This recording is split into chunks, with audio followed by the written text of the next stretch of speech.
Today we will be going over the RBT Ethics Code, specifically covering sections 2 and 3 in the Ethics Code. During this video, you will be read the codes, provided with examples and non-examples of some of the codes, and be presented with questions throughout that will test your applications of the code. Please have your homework sheet pulled up so that you can fill in the questions and answers as you go through this video. Following the video, you will be required to take a quiz that will cover sections 2 and 3 of the Ethics Code.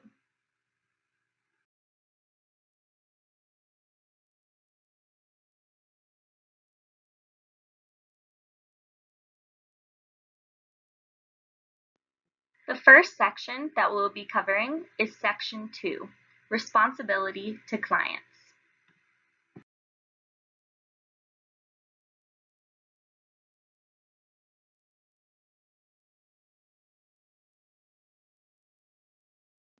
Code 2.01 states, RBTs support the legal rights and preferences of clients.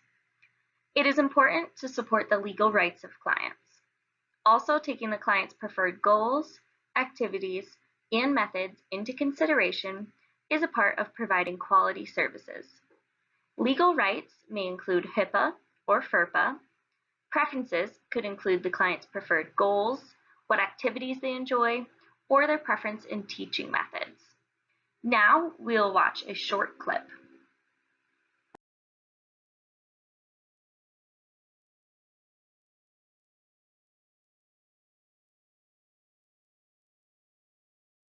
Okay, Emily, we are going to work on our colors today. Does that sound fun? Yeah. I probably love colors because they're pink and blue I and love red. coloring. You do? I love coloring. Then you love colors too, right? Yeah. Okay, cool. Look at these cool toys I have. You're gonna tell me what colors they are. So what's this one? Any color. Well, first let's work on our actual colors, okay? What's this one? Can I color? You know what? That's a good idea. Let's do this instead. I have markers, which are so cool. Okay, we are going to start with this one. What's this color? Red. Red, good job. Here, you can color on this piece of paper. Nice word. Okay, let's do another one. Okay. What's this color? Green. Ah, nice work. That is super good. Okay, one more. Ready? What's this color? Blue. What's this color? Purple. Purple, good job. High five. Awesome. What's this color again? Green. Awesome. What's this?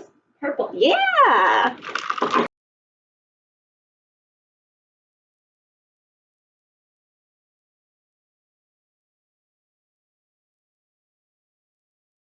In the previous clip, the technician quickly realized that the client was not going to comply with the way that she was currently presenting the demand.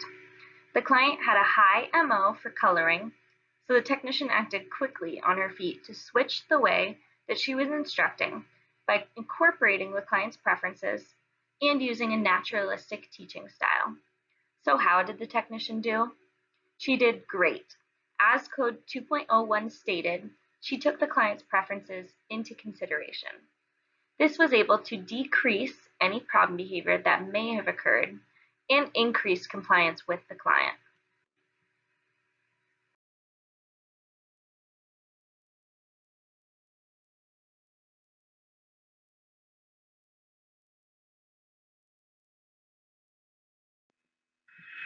In 1989, the Association for Behavior Analysis International declared that individuals who receive behavioral treatment have the right to effective behavior treatment. This includes a therapeutic, physical, and social environment. Characteristics of such an environment include, but are not limited to, an acceptable standard of living, opportunities for stimulation and training, therapeutic social interaction, and freedom from undue physical or social restriction. Services whose overriding goal is personal welfare. The client participates, either directly or through authorized proxy, in the development and implementation of treatment programs. In cases where withholding or implementing treatment involves potential risk, and the client does not have the capacity to provide consent, individual welfare is protected through two mechanisms: peer review committees, who imposing professional standards, and human rights committees, imposing community standards. They also determine the acceptability of treatment programs and the degree to which they may compromise an individual's rights. Treatment by a competent behavior analyst. The behavior analyst training reflects appropriate academic preparation, including knowledge of behavioral principles, methods of assessment and treatment, research methodology, and professional ethics, as well as practical experience. In cases where a problem or treatment is complex or may pose risk, direct involvement by a doctoral level behavior analyst is necessary. Programs that teach functional skills. Improvement in functioning requires the acquisition of adaptive behaviors that will increase independence, as well as the elimination of behaviors that are dangerous or that in some other way serve as barriers to independence. Behavioral assessment and ongoing evaluation. Pre-treatment assessment, including both interviews and measures of behavior, attempts to identify factors relevant to behavioral maintenance and treatment, and the continued use of objective behavioral measurement documents response to treatment. And lastly, the most effective treatment procedures available. An individual is entitled to effective and scientifically validated treatment. In turn, the behavior analyst has an obligation to use only those procedures demonstrated by research to be effective. Decisions on the use of potentially restrictive treatment are based on consideration of its absolute and relative level of restrictiveness, the amount of time required to produce a clinically significant outcome, and the consequences that would result from delayed intervention.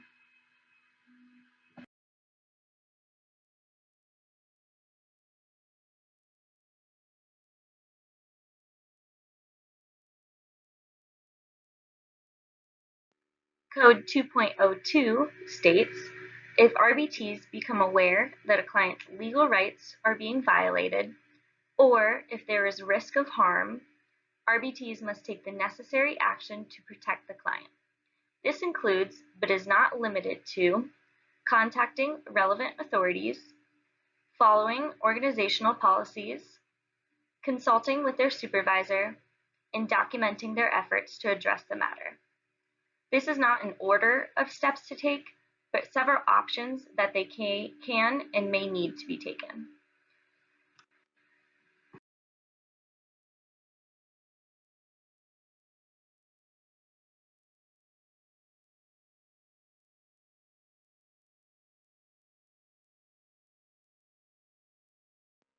Now, please pull up your homework sheet. It should look like this. On your homework sheet, fill out the following question. If RBTs become aware that a client's legal rights are being violated, or if there is risk of harm, RBTs must take what necessary action to protect the clients? I'll now give you some time to fill in that answer.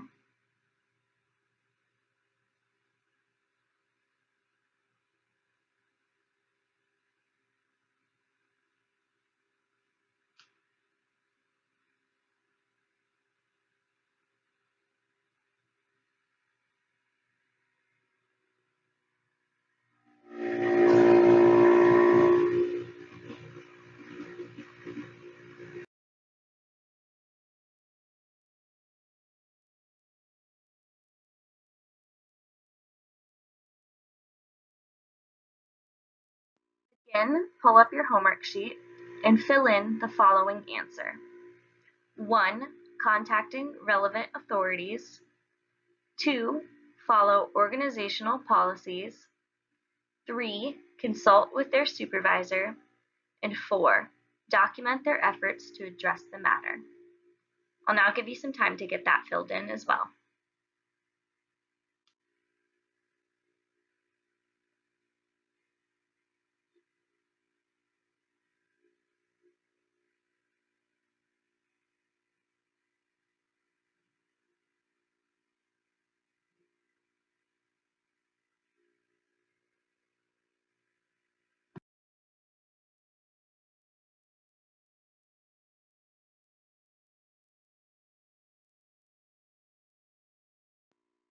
Code 2.03 states, when providing services, RBTs do not discriminate against, demean, or harass individuals or groups on the basis of age, gender, race, culture, ethnicity, national origin, religion, sexual orientation, disability, language, socioeconomic status, or any other basis forbidden by law.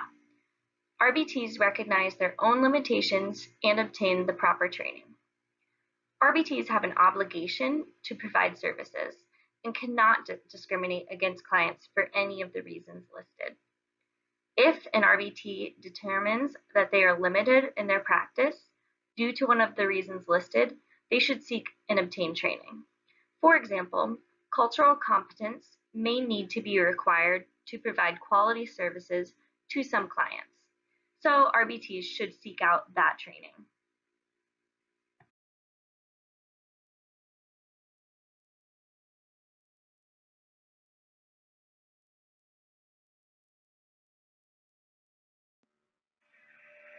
As previously mentioned, you may work with a variety of clients. In terms of competence, ignorance is not bliss, and you should bring it upon yourself to seek out training to learn things such as terminology, practices, and much more. For example, you may work with a client who identifies themselves as transgender. It is the responsibility of the technician to learn appropriate terminology, such as preferred pronouns, as to not offend and harass the client.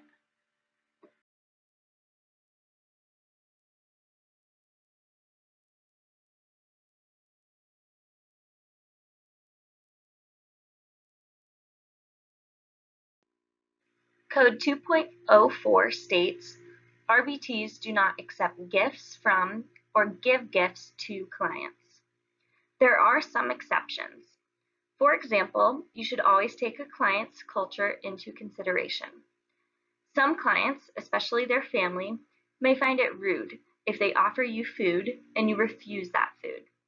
In this example, it would be acceptable to accept food from a client. Now we will watch a short clip on the rationale for not accepting gifts.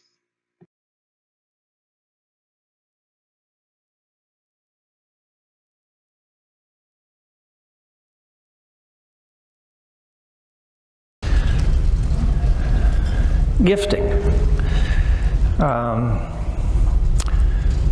The Code of Ethics says what about gifting? We don't accept gifting. There's an easy answer to the question about gifting. The answer is no. I'd like to offer you this token of appreciation. This is a weekend for two at a resort for you and your husband for all the work that you've done for my child. All expenses paid. I just wanted you to know how much we appreciate that. And the answer is no. See how easy that was? No. Well, why not? Well, it's unethical. Well, it's not I mean, it's sincere. It's a gift. It means nothing. It's unethical. Receiving a gift from a client is unethical. Now, you have to say more words than that when you say no. Basically, those of you that studied verbal behavior, you know that they're autoclitics. So you say, well, you know, I really strive to be an ethical behavior analyst, and I subscribe to the Code of Ethics. And our Code of Ethics warns us about dual relationships with people. And if I accept this gift, that creates a different relationship than we have now. I'm your therapist, and you're my client. And if I accept this gift, then we become friends. That's a dual relationship. And so, in short, the answer is no.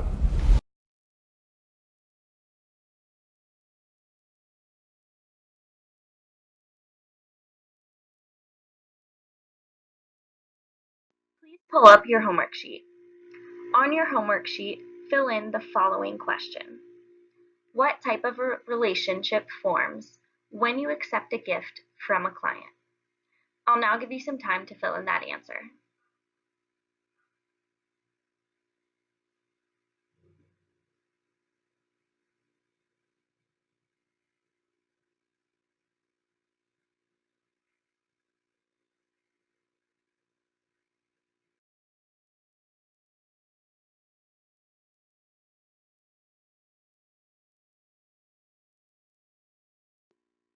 As the video mentioned, a dual relationship can be formed.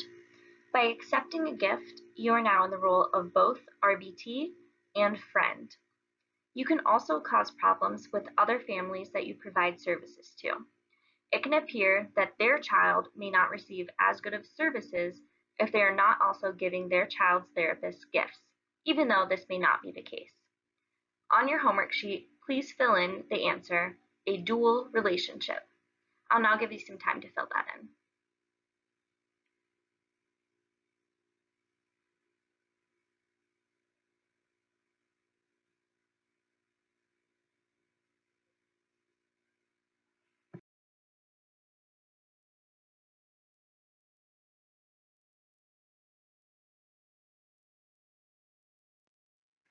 Code 2.05 states, RBTs may not share identifying information about clients on social media. They must avoid creating situations where such information could be shared by others, including, but not limited to, written information, photos, or videos. A good rule of thumb is to never share something where someone can take a screenshot of it or screen record it and have information about your client. By sharing identifying information, you could violate HIPAA, the Health Insurance Portability and Accountability Act of 1996, which provides privacy standards to protect clients' medical records or other private health information. Violations of HIPAA could have some severe consequences. Examples could be fines or lawsuits, loss of your obtained certification, loss of your job, and others. We will now watch a short clip.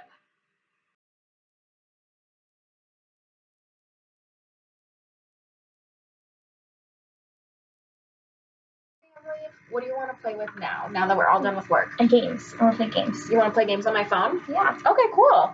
What are you going to play on? What's this yellow one? That's Snapchat. Oh, that's you. Isn't that cute? Oh, are you going to post it? Uh-oh, that's so crazy. Look at me. Oh my gosh, that's you. It's so funny. You're so funny. Oh my gosh. We can post it on my story and then everyone can see it. Isn't that funny? Yeah, you want me and you? Okay. Cheese. Oh. And we're gonna show it to all my friends, Post it. right? Okay, Post I'll it. post it. Ready? Boop. It's that button. Cool. Isn't that funny? Yay. Okay, let's get back to work. Okay.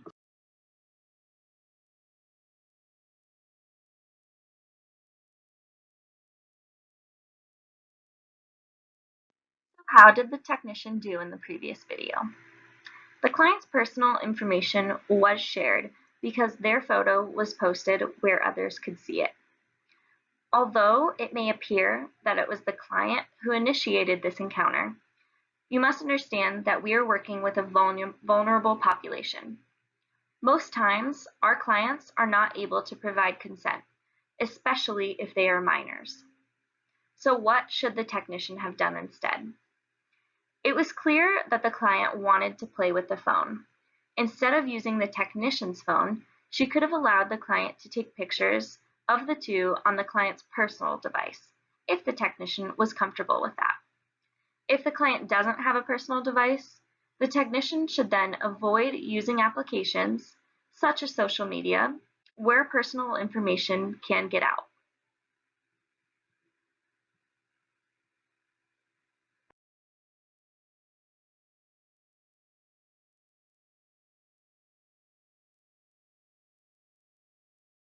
Code 2.06 states, RBTs always obtain permission from clients and staff to record interviews and service delivery sessions.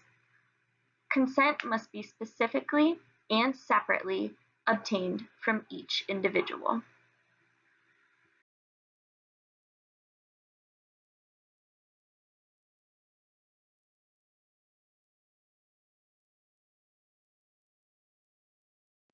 Code 2.07 states, RBTs protect the confidentiality and privacy of their clients. RBTs only use relevant identifying information in their job-related communications, such as consultation, emails, reports. Confidentiality and privacy requirements may be established by law or by an organization's policies. Relevant information could include the client's initials and the BCBA or supervisor for the client. HIPAA and FERPA are two privacy requirements that are established by law, protecting clients' right to privacy. Now we will watch a short video discussing the differences between FERPA and HIPAA.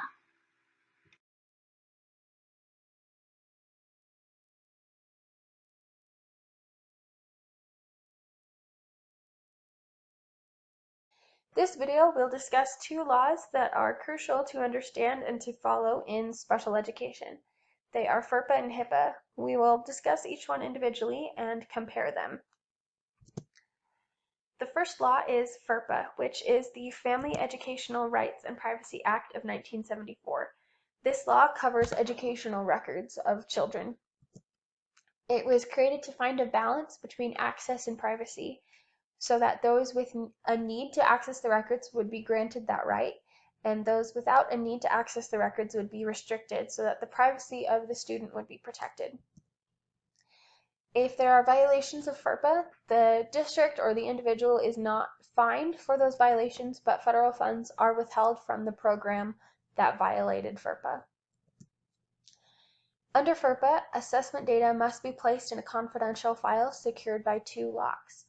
That could be in a locked drawer in a locked office, or electronically, it could be in a locked folder on a locked computer, just so long as there are two locks between a person trying to access the records and the records themselves. Anecdotal behavior notes, so behavior notes taken by a teacher or a psychologist or anyone that has interacted with a child in a professional capacity. Those behavioral notes are placed in the cumulative file unless they're part of a functional behavior assessment. If those notes are part of a functional behavior assessment, then they are included in the confidential file. Under FERPA, parents are guaranteed access to their children's educational records until the child turns 18 or is enrolled in post-secondary school, whichever comes first. Also under FERPA, access is granted on a case-by-case basis to specific teachers for specific purposes. The next law is HIPAA, which is the Health Information Portability and Accountability Act of 1996. This covers medical and health information. There are fines for violations at a minimum of $25,000 per violation, and any personally identifiable information is covered. So any information that could be used to identify the person is kept confidential. So name, address, phone number, social security number, any medical conditions, height, weight, physical characteristics, all of those are considered personally identifiable information and are covered under HIPAA. Data must be encoded before being sent, whether that's between doctors' offices or any person that has a legitimate need for these must encode the data before sending them. And HIPAA covers health plans, clearinghouses, and certain healthcare providers, such as doctors, dentists, pharmacies, psychologists. Anyone that has access to health information must keep it confidential and follow this law. Parents have complete access to these health records until the child is aged 18, and they have access to read them and request any changes that they feel necessary to be included in this record. To compare them, FERPA is regarding educational records. HIPAA covers medical records. For FERPA, there are no fines for violations, however, federal funds are withheld. For HIPAA, there are fines for violating it. For FERPA, parents have access until the child is 18 or in college, whichever comes first. HIPAA, parents have access purely until the child is 18. With FERPA, data must be secured by two locks, and HIPAA, data must be encoded before sending. And these two laws are integral to the world of special education, as we will be dealing with educational records and most likely dealing with records that include medical information as well. So feel free to watch this video again or talk to the tutor or ask your classmates if you need additional help.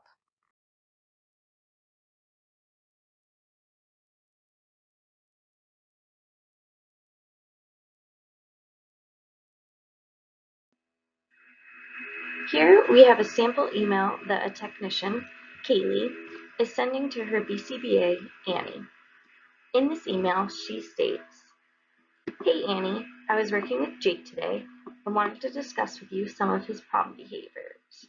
He's been pinching himself excessively, and I was wondering what your thoughts were on using RIRD.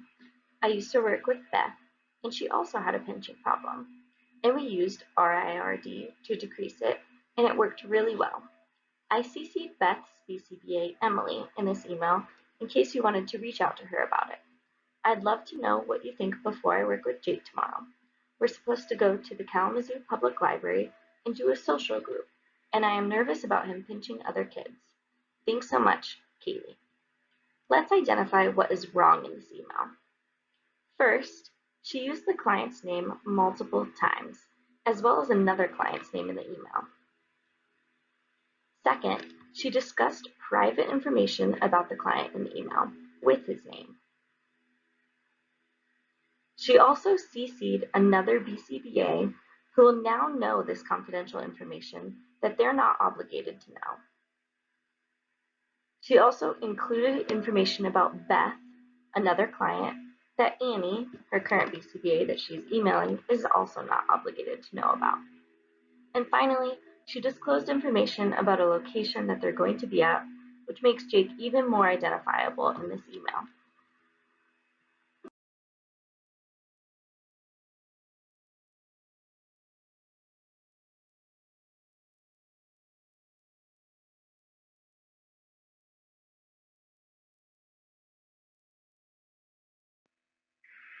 In this corrected email, Kaylee does not include any identifiable information.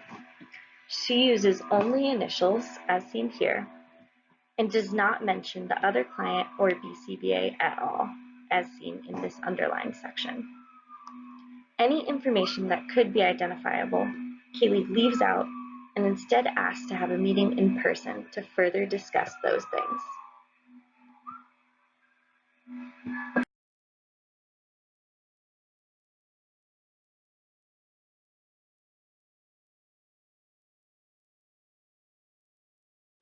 Code 2.08 states, RBTs only discuss confidential information with those who need to know that information.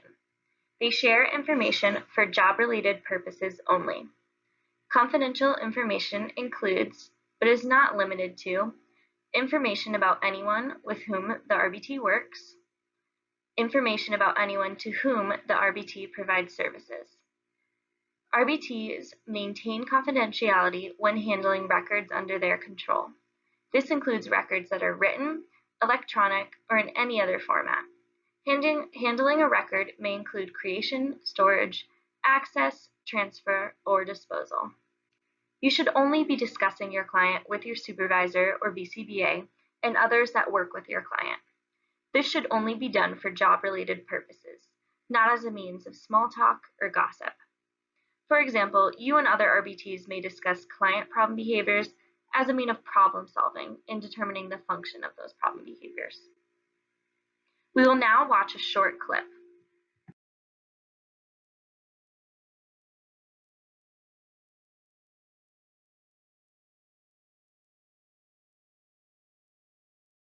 Hey girl, what's up? Nothing really. How are you? Good, good. You started a new job, right? I did. Actually, it's pretty fun. Actually got this new client though. Oh, really? Who? Well, their house is huge, like ginormous, but it's disgusting inside. Like, I swear to God, I don't understand why there isn't a maid there.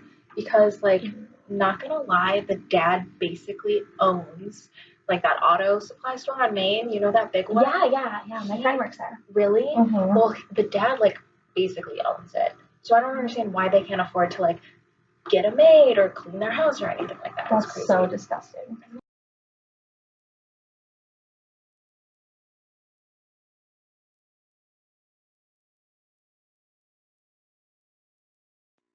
On your homework sheet, fill in the question. Did the technician violate code 2.08? I'll now give you some time to fill in that question.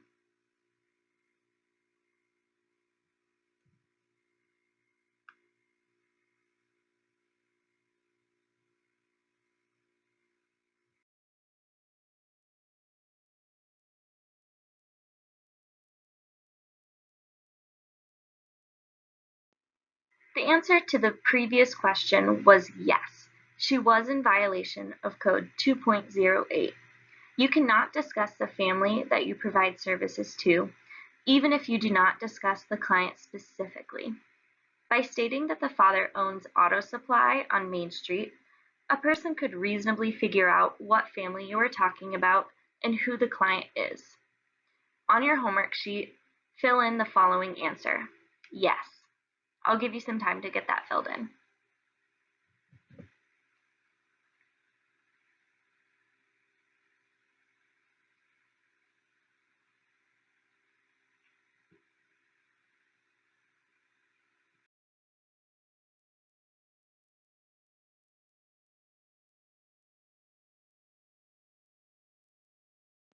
Code 2.09 states, RBTs never disclose confidential information without consent from the client. Exceptions are made as required by law or where allowed by law for a valid reason. This includes, but is not limited to, providing needed services, obtaining appropriate consultations, and protecting the client from others from harm.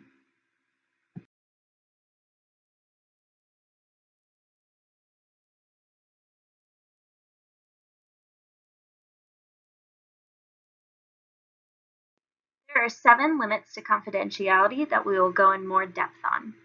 In your homework sheet, fill out the following question.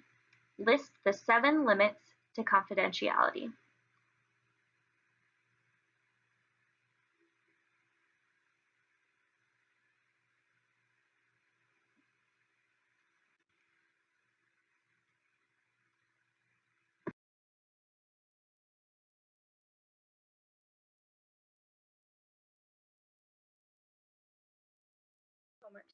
Please list the following limits to confidentiality.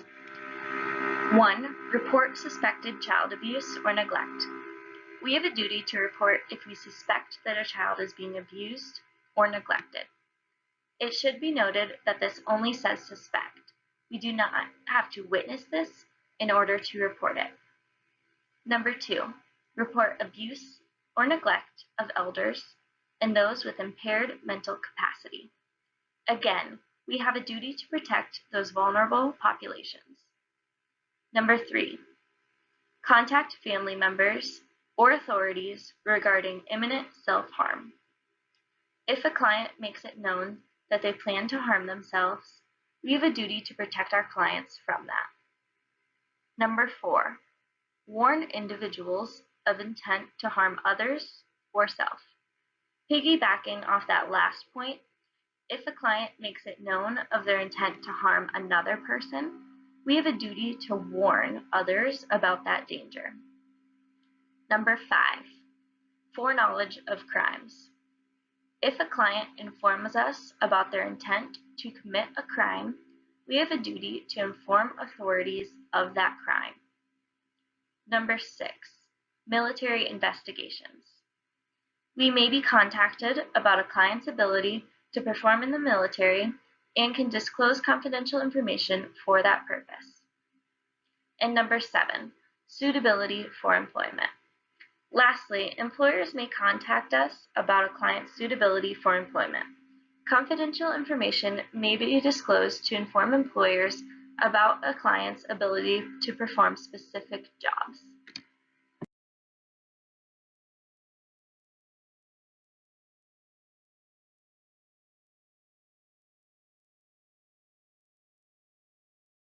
Code 2.10 states, RBTs create, maintain, distribute, store, retain, and dispose of records and data relating to their services, in accordance with applicable laws, regulations, and policies in a way that complies with the requirements of this code, and in a manner that allows for appropriate transition of services at any given time.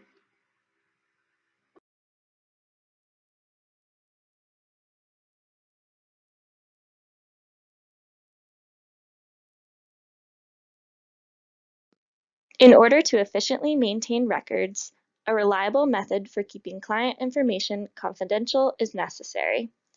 As an RBT, your workplace should have a method for this. However, it is up to the RBT to ensure that any paperwork that they have with identifying information is not left out where others can see it and encounter confidential information. It is also of the utmost importance that all devices that are being used with confidential information on it are password protected.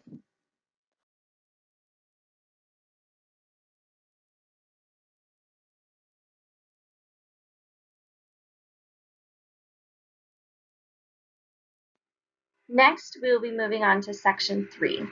This section covers competence and service delivery.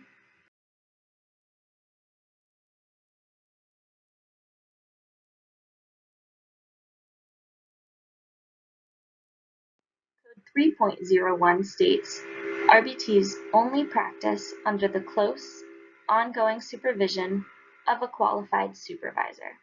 We're now going to watch a short clip.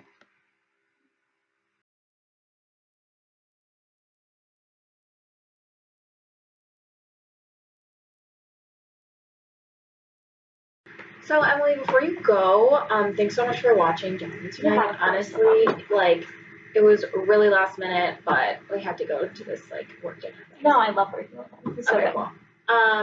I know you're like our babysitter and everything, but you told me that you work in like autism or something? Yeah, I'm like a registered behavior technician. So I work for this company and I do like ABA therapy with some kids that have autism. Oh, that's so cool. Yeah, I love it so much. Like watching you work like babysit Johnny, honestly, I kind of want to have you do some other stuff with him. Like I know you mentioned doing other sort of behavioral modifications. I don't know if I'm using that right, but do you think you would do that for him? I'd love to like pay you extra and have you work on some of his problems that he has. So I mean, I love babysitting Johnny, but so I have like this ethics code that I have to abide by. So I can't actually be his technician and provide services to him. So like I'm his babysitter and I couldn't also be his technician. You know, it's kind of like it's called a dual relationship. So it's like a doctor, like how a doctor. Yeah, just like that. And Oh, also, okay. like, I am only a technician, so I'm just, like, implementing things. I have a supervisor, so I would need someone to supervise me. But, you know, I do have a great list of people that you could go to. I'd love to, like, put you in contact with someone. Honestly, Does that sound like a good that idea? sounds like it'd be awesome. Yeah, I'd love to get him some help. Cool. Yeah, Thanks so much, absolutely. Emily. No, Okay, I'll no see you problem. later.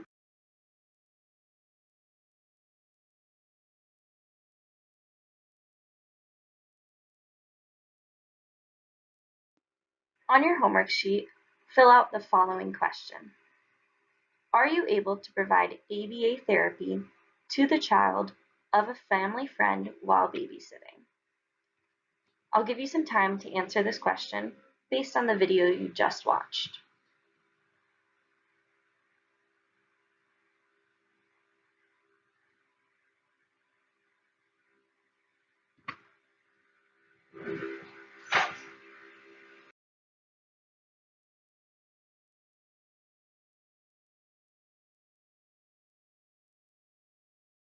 The answer to the previous question is no.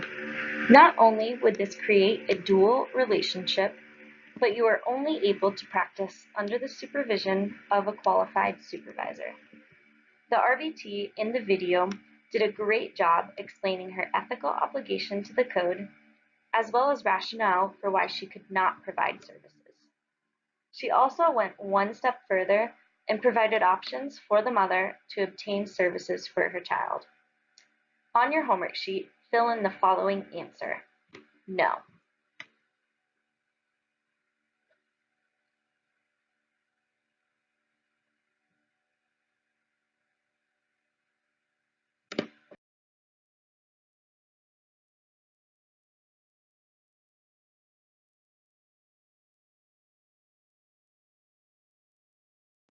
Code 3.02 states, RBTs follow the direction of their supervisors and inform them when they are asked to do something that goes beyond the scope of their certification. We're now going to watch a short clip.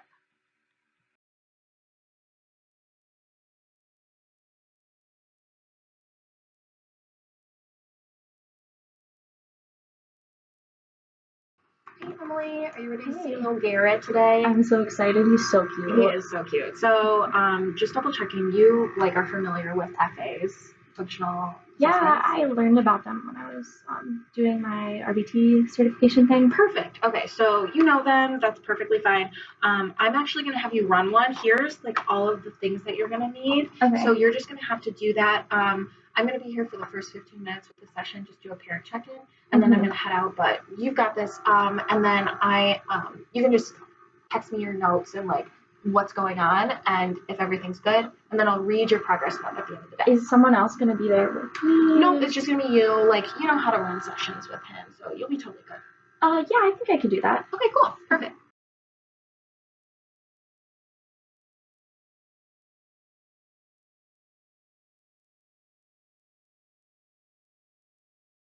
Reflecting on the previous clip, how did the technician do?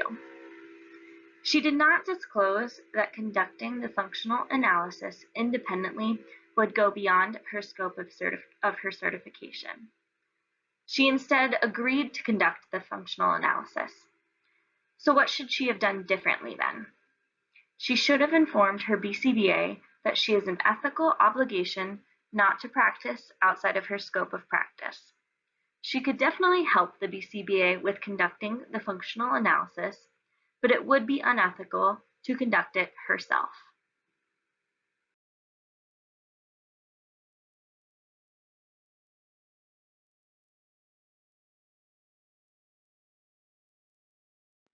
Code 3.03 states, RBTs must be competent in the areas in which they provide behavior technician services.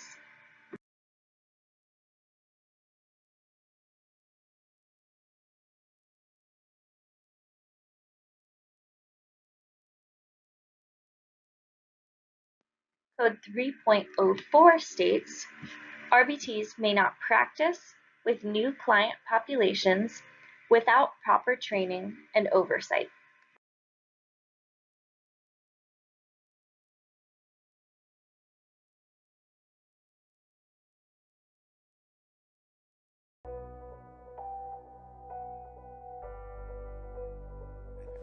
Hi, my name is Pierre Lewis. I'm a board-certified behavior analyst at Brett Denovi & Associates. And today, I'm going to talk to you about ethics, specifically scope of practice versus scope of competence. This topic is based on a discussion and review paper that was published in October of 2018 in Behavior Analysis and Practice by Broadhead, Wilczynski, and Quigley. It's also listed in our Ethical and Compliance Code in Section 1.02, which to me demonstrates how important this topic is. As board-certified behavior analysts, we hear the term scope of practice used fairly regularly. Let's see what the definition in the article says. The definition used in this article is that scope of practice refers to the range of activities in which members of a profession are authorized to engage by virtue of holding a credential or license. So for example, by virtue of holding my license or certification, I'm able to do functional behavior assessments and write programs for the learners that I serve. So a term that we may not use as often or hear about as often is scope of competence. What exactly is scope of competence? Scope of competence is described as professional activities of an individual practitioner that are performed at a level that is deemed proficient. So for example, an individual analyst may be competent at treating severe aggression while another might not. So how exactly can we determine our scope of competence? The article lists some examples, factors such as coursework, ongoing development such as subscribing to journal articles and continuing education opportunities, supervised practical experience, and training opportunities. So as you can imagine, this varies greatly from analyst to analyst. In fact, you might have two analysts in the exact same program who end up with different competencies. It's important that behavior analysts practice within their scope of competence. As you can imagine, there might be detrimental outcomes if that does not happen. Things like bringing undue harm to a client or disciplinary action. What we may not think about is that there are different reasons why behavior analysts may decide to practice outside their scope of competence. In the article, there are 5 reasons that are listed. I'm going to talk about 3. One reason why analysts may practice outside their scope of competence is that there might be a high demand for services in their particular area. So another reason would be for financial reasons. One example might be taking on a case even though we're not competent because it would help us financially. A second reason might be that it might be expensive to seek consultation from another analyst who could help us be more competent in an area where we're not. A third reason why an analyst may practice outside their scope of competence is that they were never explicitly taught how to identify their scope of competence in the first place. So that last point was actually very important. The authors actually come up with a multidimensional model to help us figure out our competencies in various areas. So this model has 2 main areas. We have domains of competence and domains of confidence. Let's talk about each one for a minute. Domains of competence are things such as our ability to perform procedures and strategies for a particular problem. It also includes our experience working with a particular population. So for example, an analyst may be competent working with learners with an autism diagnosis, but may not have experience working with someone who has Alzheimer's. And third is settings. An individual analyst may have competence working in a school setting, but may not have experience working in a hospital setting. So now let's look at domains of confidence, which may not be something that we think a lot about, but is an important aspect of this model. So an analyst may feel more confident having worked with a similar behavior problem in the past, and that may give them more confidence. An analyst may also have knowledge of current literature in that particular problem area, which also gives them more confidence to be able to tackle that situation. Yet another thing that the authors talk about is that an analyst may feel confident if they have the available resources needed to treat that particular problem. So an example of resources is here at Brett Denovi & Associates, we have nearly 90 BCBAs and BCABAs. I feel confident and competent in the fact that I can reach out to somebody who may have expertise in an area that I don't. And so I'm able to match the resource of having other analysts to an area where I may not feel necessarily that confident. So my favorite part of the article is that the authors provide us with a competence and confidence checklist. Using this checklist, an analyst can self-evaluate and circle if they feel confident or competent. They can rate themselves as low, medium, or high, or unknown in a specific area, and that can help them figure out if they need additional resources or professional development to make themselves more competent in a particular area. As an analyst, I can feel more secure in the idea that I'm doing the best for my client because I've actually evaluated whether or not I'm confident and competent in a particular area.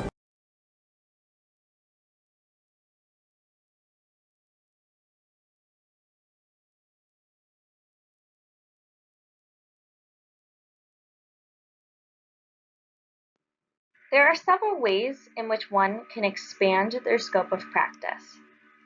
You should always get supervised training by someone who is experienced in working with that population. You can also read relevant literature. Staying up to date on newly published literature will help you expand your scope of practice. There are also a multitude of behavior analytic conferences that technicians can attend, and at those conferences, you can attend lectures and workshops about specific topics to expand scopes of practice.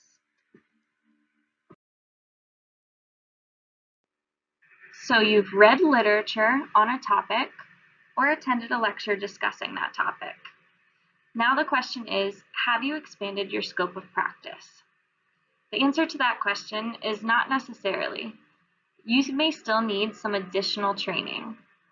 This could include supervision with someone competent in the area, and as always, the more practice you get in that area with a supervisor, the better that your craft will be.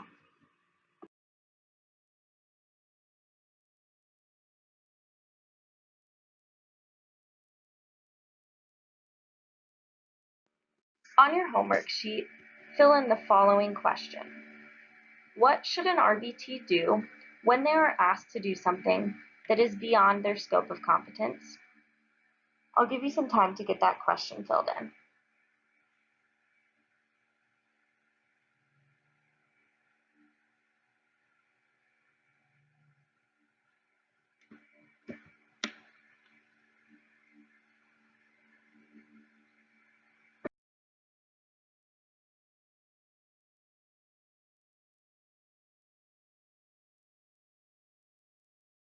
Your homework sheet, fill in the following answer.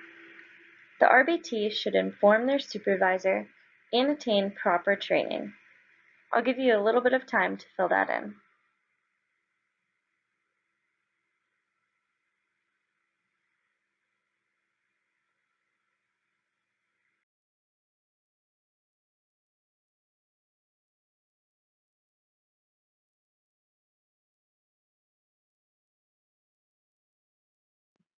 Code 3.05 states, RBTs provide behavior technician services only within defined roles.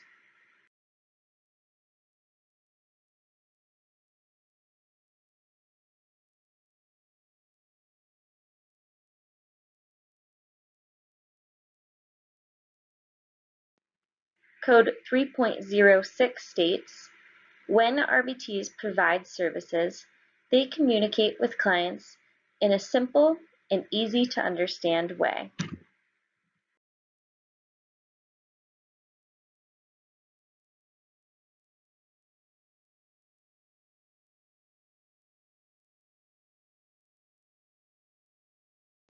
Code 3.06 mentions that you should use easy to understand language.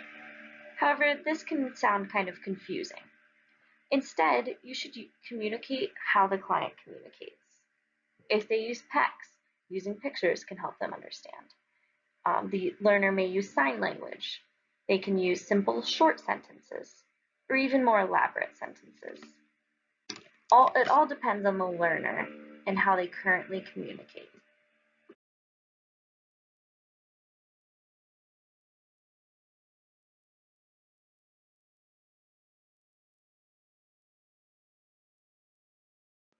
Code 3.07 states, RBTs should collect and display data in a way that allows for decisions and recommendations to be made for program development.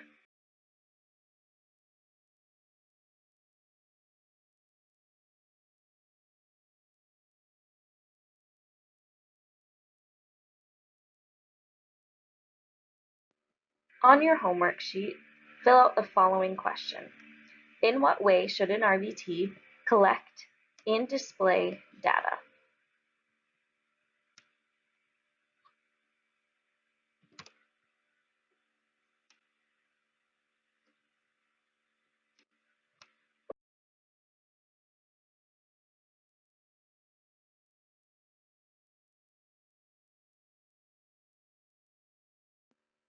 RBTs should collect and display data in a way that allows for decisions and recommendations to be made for program development. For example, they should not omit any data. Data that is recorded needs to be accurate, legible, and understandable. On your homework sheet, fill in the following answer.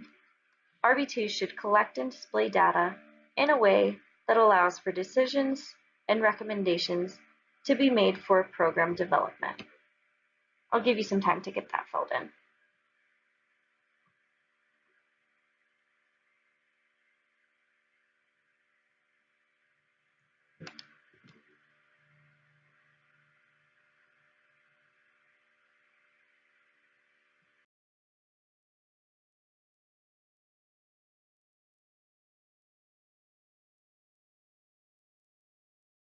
The final code is code 3.08. If RBTs are involved in the delivery of non-behavior analytic interventions, they do not make reference to, display, or otherwise use their RBT in that practice.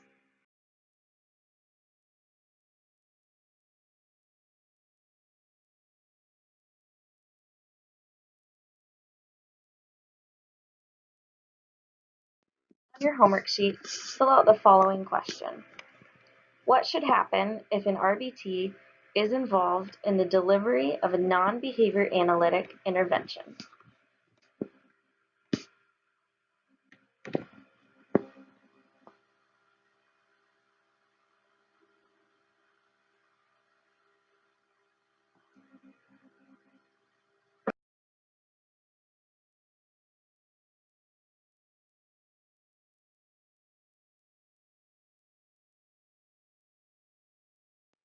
The RBT should not make reference to, display, or otherwise use their RBT in that practice.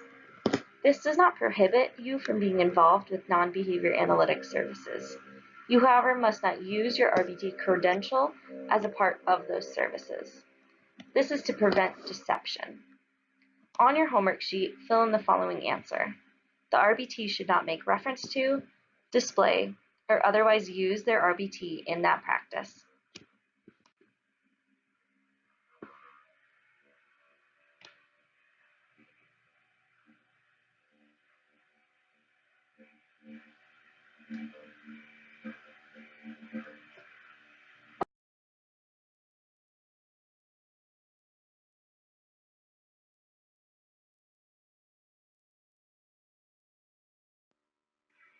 Continuing from the last slide, deception can occur if your RBT credential is used alongside of one of the many other therapies that are out there.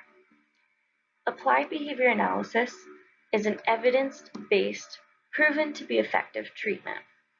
Many other therapies out there are not yet proven and are not evidence-based. Therefore, there needs to be a separation between ABA and the other treatments to decrease deception and confusion amongst those who are seeking treatments for those that they care for.